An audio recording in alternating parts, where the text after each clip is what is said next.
त्वमुकुन्द महते कुलशीलरूप विद्यावयो द्रविणदामभिरात्मतुल्य। हे भगवान, તમે આ પત્ર વાંચશો તમને એવું લાગશે કે આ કન્યા આવી રીતે કેમ મને પત્ર લખ્યો છે, પણ હે ભગવાન, મારા કુળ મારા સર્વસ્વનો વિચાર કરીને મેં તમારી શરણાગતિ સ્વીકારી છે. તન્મે ભવાન ખલુ વૃત પતિરંગજાયા માત્માર્પિતશ્ચ ભવતોત્ર વિભો વિધે. હે ભગવાન, મેં મન અને શરીરથી તમને પ્રાપ્ત કરી લીધેલા છે, મનથી તમારી સાથે વિવાહ કરી લીધેલો છે. હે મારા આત્માની સાથે રમણ કરવા વાળા મારા આત્મારામ, હે કૃષ્ણ, હે દ્વારકાનાથ. હવે આગળ 40મા શ્લોકની અંદર માતાજી સરસ વાત કરે છે કે આપણને કૃષ્ણ ક્યારે મળે, આપણને ભગવાન ક્યારે મળે. રૂકમણી માતાજી પોતે એવું કહે છે, પૂર્તેષ્ટ દત્ત નિયમા વ્રતદેવ વિપ્ર ગુરવર્ચનાદિ બિરલમ ભગવાન પરેશ. હે ભગવાન, પૂર્તેષ્ટ દત્ત નિયમ વ્રતદેવ વિપ્ર. હે ભગવાન, પૂર્ત કર્મો એટલે કે મેં મારા જીવનની અંદર નદી, કુવા, તળાવ બનાવ્યા છે. મેં કોકના માટે પાણી પીવાની વ્યવસ્થા કરી છે. મેં કોકના માટે અન્ન ક્ષેત્રમાં કાંઈક ભોજનનું દાન કર્યું છે, કાંઈક કોકને જમાડ્યું છે, કોકને પાણી પાયું છે, કાંઈક નદી, તળાવ, વાવ, કુવા બનાવ્યા છે, પશુઓ પાણી પીવે એવી કાંઈક મેં વ્યવસ્થા કરી છે. ક્યાંક મેં વૃક્ષો વાવ્યા છે. આવું ક્યાંક મેં સત્કર્મ કર્યું છે, કાંઈક સમાજની સેવા કરી હશે, એના પુણ્ય હશે ને તો જ તમે મને મળશો. 40મો શ્લોક. પૂર્તેષ્ટ દત્ત નિયમ વ્રતદેવ વિપ્ર. હે ભગવાન, મેં કાંઈક એવા વ્રત કર્યા છે, કાંઈક તપ કર્યા છે, તો તમે મને મળશો.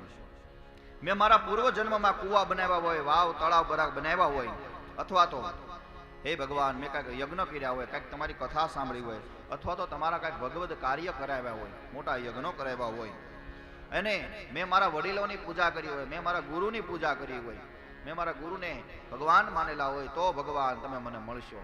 આનો અર્થ શું થાય કે એટલા કર્મો કર્યા હોય તો પછી કૃષ્ણ આપણને મળી જાય. આ માતાજી આપણને આડતરી રીતે કીધેલું છે.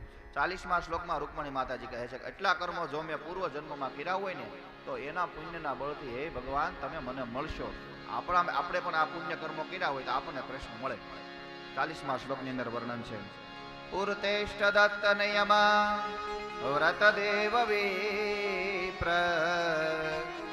ગુરુવર્ચનાદિ વિરલમ ભગવાન પરેશ. આરાધિતો યદિ યદાગ્રજ એત્યપાણી ગૃણ્યાત મે નદમઘોષ સુતાદયોને. ન દમઘોષ સુતાદયોને. દમઘોષ એટલે કોણ? ચેદી દેશનો રાજા. સૂતા એટલે કે એનો દીકરો, સૂત એટલે પુત્ર. દમઘોષનો દીકરો, એનું નામ છે શિશુપાલ. હે ભગવાન, એની સાથે મારા વિવાહ કરાવવા માટે મારા ભાઈ આખું બધું નક્કી કરી નાખ્યું છે કે મારા વિવાહ શિશુપાલની સાથે થાય. ભગવાન તમે તો જાણો છો શિશુપાલ અને દંતવક્ત્ર આ બંને ક્રોધનું પ્રતીક છે, અને મહાલક્ષ્મી ક્યારે ક્રોધીના ઘરમાં ન જાય. હું તો સાક્ષાત લક્ષ્મીનો અવતાર છું. લક્ષ્મી ક્યારે ક્રોધીના ઘરમાં ન જાય, લક્ષ્મી ક્યારે કામીના ઘરમાં ટકે નહીં. અને એટલા માટે હે ભગવાન મારા વિવાહ તો કોની સાથે થાય? લક્ષ્મી હંમેશા નારાયણની સાથે જ હોય. આપણે ક્યારેય જગદંબા મહાલક્ષ્મી આપણે કહીએ ને કે લક્ષ્મીપતિ, લક્ષ્મીપતિ કોઈ બની જ ન શકે. લક્ષ્મીપતિ તો એક જ હોય, દ્વારકાધીશ. આપણે તેના સંતાનો બની શકીએ, આપણે એના રખેવાળા બની શકીએ. સુખદેવજી મહારાજ પરીક્ષિત રાજાને કહે છે કે માતાજીએ કીધું કે હે ભગવાન શિશુપાલની સાથે મારા વિવાહ થવાના છે, પણ હે ભગવાન મારે શિશુપાલની સાથે વિવાહ કરવા નથી. હું મારા મન, કર્મ અને વચનથી તમને વરી ચૂકી છું. હે દ્વારકાનાથ, તમે તમારા પરાક્રમ દ્વારા, તમારા ઈશ્વર દ્વારા અમારા ક્ષેત્રની અંદર પધારો અને મારો સ્વીકાર કરો. શોભાવિની તમજિતોદ્વહને વિદર્ભા ગુપ્ત સમેત પૃતના પતિભિ પરિત નિર્મત્ત ચેત મદગેન્દ્ર બલમ પ્રસહ્ય રાક્ષસેન વિધિનોદ્વહ વીર્ય શુલ્કા અંતપુરાંતરચરી મહનિહંત બંડો સ્વાત્મોદ્વહે કથમિતિ પ્રવદામુપાય પૂર્વે દુરસ્તિ મહતી કુલદેવી યાત્રા યશયામ બહિર્નવવધો જામુપે